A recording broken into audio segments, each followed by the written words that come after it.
আজকে আপনাদের দেখাবো চিকন বেগুন বেসন দিয়ে বাদি রেসিপি।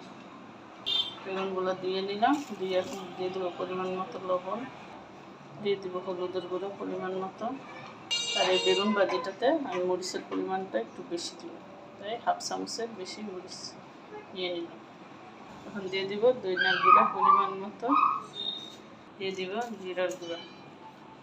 এখন একটু তেল দিব বেগুনটাতে সামান্য, দিয়ে ভালো করে মেখে নেব যাতে মশলাগুলো বেগুনগুলোতে যায়।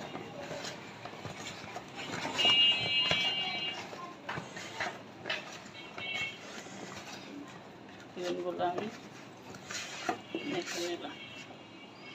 বেসনের মধ্যে একটু হলুদ, মরিচ, ধনিয়ার গুঁড়া, একটু জিরার গুঁড়া, একটু লবণ, পরিমাণ মতো একটু পানি দিয়ে নেব। আমি আর একটু পানি দিয়ে দেব পরিমাণ মতো, দিয়ে বেসনটা ভালো করে গুলিয়ে নেব। বেসনটা আমি ঘন করে গুলিয়ে নিলাম। আর ফ্রাই প্যানে তেল দিয়ে দিলাম, তেলটা গরম হওয়ার জন্য। আর বেসনগুলো বেগুনে এইভাবে লাগিয়ে একটা করে বেগুন দিব।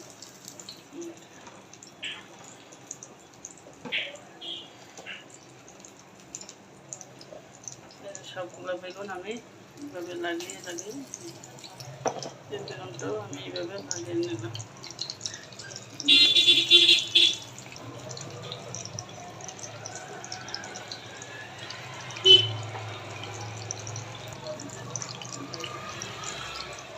এইভাবে লাগিয়ে দিয়ে দেব, দিয়ে দিলাম সব। এখন ঢাকনা দিয়ে বেগুনগুলোকে এখন উল্টা দিব।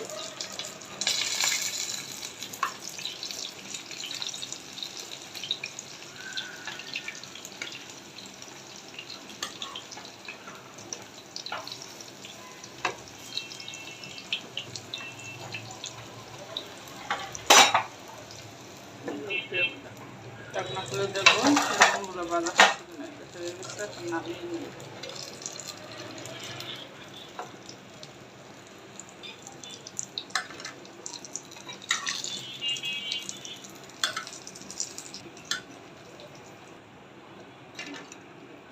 কেমন দেখতে হয়েছে বেসন দিয়ে বেগুন ভাজি তৈরি। অবশ্যই সবাই কমেন্টস করে জানাবেন আমার বেগুন ভাজিটা দেখতে কেমন।